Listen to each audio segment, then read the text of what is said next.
Today, we recounting down the deadliest outlaws of the Wild West, the most wanted gunmen ever to blaze a trail of chaos across the frontier. These weren't just petty thieves.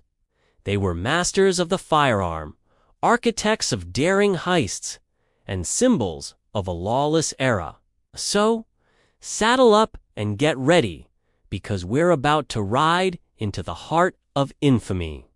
First on our list is a name that strikes fear even today: John Wesley Hardin. Don't let the distinguished name fool you. By his own account, Hardin killed his first man at the age of 15, and he didn't stop there. He claimed to have taken down over 40 men, though historical records confirm at least 27. What made Hardin so deadly? He was incredibly fast on the draw and notoriously unpredictable.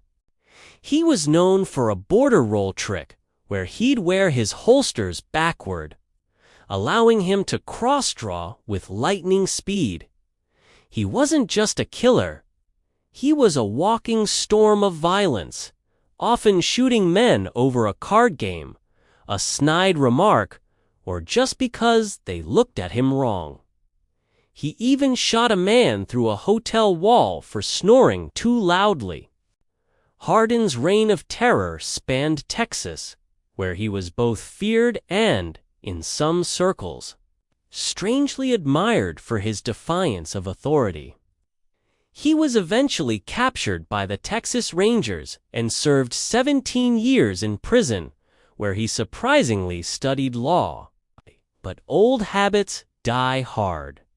After his release, he was shot and killed in a saloon in El Paso, a violent end for a violent man.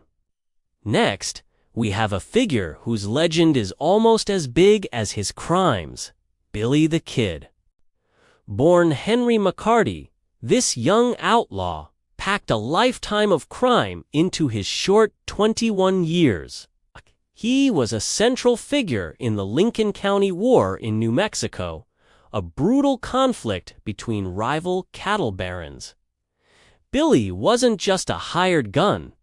He was a charismatic leader of a gang known as the Regulators. While the exact number of men he killed is debated, legends say 21. One for each year of his life, but historians place it closer to 9. His reputation was undeniable.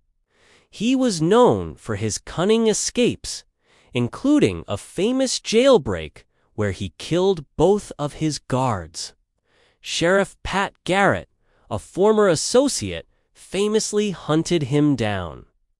The story goes that Garrett ambushed Billy in a darkened room, ending the young outlaw's run. Billy the Kid became a symbol of youthful rebellion and a folk hero to some, a testament to how the Wild West could turn a troubled kid into a notorious killer. Let's move on to a duo whose names are synonymous with bank and train robbery. Butch Cassidy and the Sundance Kid. Butch, born Robert Leroy Parker, was the brains of the operation. He was charming, clever, and the leader of the infamous Wild Bunch gang. The Sundance Kid, Harry Longaball, was the muscle-a-quiet, deadly fast straw artist. Together, they orchestrated some of the most ambitious heists of the era, creating a network of hideouts known as the Outlaw Trail that stretched from Montana to New Mexico. They were experts at planning, using dynamite to blow open safes and staging complex getaways. The Wild Bunch became so successful that the powerful Pinkerton Detective Agency was hired to hunt them down relentlessly. Facing immense pressure, Butch and Sundance fled to South America with Sundance's partner, Ita Place. For a while, they tried to go straight, buying a ranch in Argentina. But the outlaw life called them back. Their story ends in a cloud of mystery in Bolivia. The official account says they were cornered by soldiers and rather than be captured, chose to end their own lives in a final, dramatic shootout. No list of deadly outlaws would be complete without the man who shot his own brother in the back, Robert Ford. But his most famous kill was Jesse James. Now, Jesse James himself was a legendary and brutal outlaw. After the Civil War, he and his brother Frank led the James Younger Gang, terrorizing Missouri with a string of violent bank and train robberies. Jesse was ruthless, often killing without hesitation, but the man who brought him down wasn't a sheriff. It was a member of his own crew. Robert Ford and his brother Charlie had recently joined the gang. Seeing the massive bounty on Jesse's head, they made a secret deal with the governor to betray him. One morning, as Jesse stood on a chair to straighten a picture in his own home, his back turned and his guns off, Robert Ford seized the opportunity. He drew his pistol and shot Jesse James in the back of the head. Ford expected to be hailed as a hero and collect the reward money. Instead, he was branded a coward and a traitor for the rest of his life. He became known as the dirty little coward that shot Mr. Howard, the alias Jesse was using. Ford's life after the betrayal was miserable, and he was eventually shot and killed in a saloon, a fittingly grim end for the man who killed an outlaw legend. Finally, we have the Earp brothers and Doc Holliday. Now, you might think of them as lawmen famous for the gunfight at the OK Corral. But the line between lawman and outlaw was often blurry in the West. To their enemies, the Clanton and McClory gangs, the Earps were anything but heroes. They were seen as heavy-handed tyrants who used their badges to control the town of Tombstone. Wyatt Earp, in particular, developed a reputation as a stone-cold gunman. The famous 30-second shootout at the OK Corral left 3 cowboys dead and ignited a firestorm of revenge. Wyatt's brothers, Morgan and Virgil, were ambushed in retaliation, with Morgan being killed.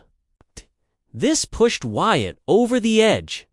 He formed a federal posse, which included his friend, the deadly dentist Doc Holliday, and embarked on what is now known as the Earp Vendetta Ride. For several weeks, they hunted down and killed the men they held responsible for Morgan's death. During this ride, Wyatt Earp wasn't a lawman. He was an avenger, operating outside the law and cementing his status as one of the most dangerous men in the West. He proved that sometimes the deadliest gunmen were the ones wearing a badge. From John Wesley Hardin's Hertrigger temper to Billy the Kid's rebellious streak. And from the calculated heists of the Wild Bunch to the vengeful justice of Wyatt Earp, these figures defined a lawless age. They were products of their time of expansion, conflict, and raw, untamed justice. Their stories, filled with violence and daring, have become modern myths, a bloody but fascinating chapter in American history. They remind us that the Wild West was far more complex and dangerous than the movies often show.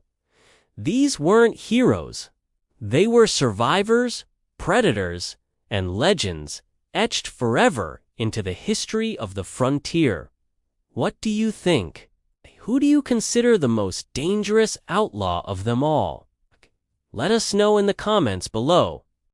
Thanks for watching, and if you enjoyed this trip back in time, don't forget to like, subscribe, and hit that notification bell for more tales from the Wild West. See you next time.